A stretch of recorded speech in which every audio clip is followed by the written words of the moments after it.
ಕಣೋ.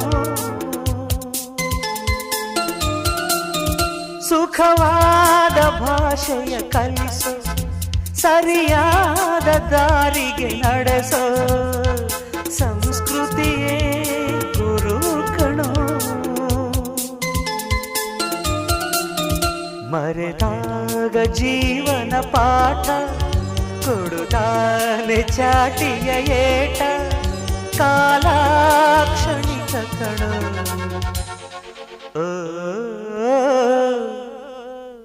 ಈ ಭೂಮಿ ಬಣ್ಣದ ಬುಗುರಿ ಆ ಶಿವನೇ ಚಾಟಿ ಕಣೋ.